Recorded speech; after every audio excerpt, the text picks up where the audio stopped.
మాజీ సీఎం జగన్ పల్నాడు పర్యటనలో మాజీ మంత్రి అంబటి రాంబాబు రెచ్చిపోయిన సంగతి తెలిసిందే.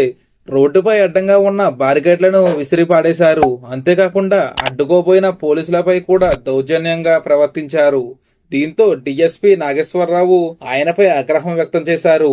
ఇష్టం వచ్చినట్లు వ్యవహరిస్తే తాట తీస్తానని హెచ్చరించారు. పిచ్చి వేషాలు వేస్తే అరెస్ట్ చేస్తానని, బారికేడ్లు తొలగింపుపై మండిపడ్డ డీఎస్పీ అంబటిపై చర్యలు తీసుకుంటామని అన్నారు. కాగా వైసీపీ అధినేత జగన్ పల్నాడు పర్యటనలో ఆందోళనకర పరిస్థితులు కనిపించాయి. సత్తెనపల్లి పర్యటనలో ఓ సీఐపై వైసీపీ ముఖాలు దౌర్జన్యం చేశాయి. అంతేకాకుండా ఆర్టీసీ బస్సుపై దాడి చేశారు. పల్నాడు గుంటూరు జిల్లా సరిహద్దులో పోలీసులు ఏర్పాటు చేసిన బారికేడ్ల వద్ద మాజీ మంత్రి అంబటి హల్చల్ చేశారు. బారికేడ్లను ఎత్తివేసి వీరంగం సృష్టించారు.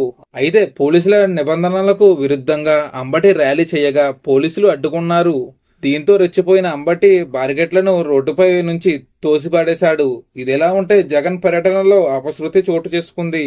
ఒకరు ప్రాణాలు కోల్పోయారు. ఇలా పల్నాడులో వైసీపీకి షాక్ మీద షాక్ తగిలింది. మరి దీనిపై మీరేమంటారో కామెంట్లో తెలియజేయండి. మరిన్ని వీడియోస్ కోసం మన ఛానల్ ని సబ్స్క్రైబ్ చేసుకోండి. Thank you friends.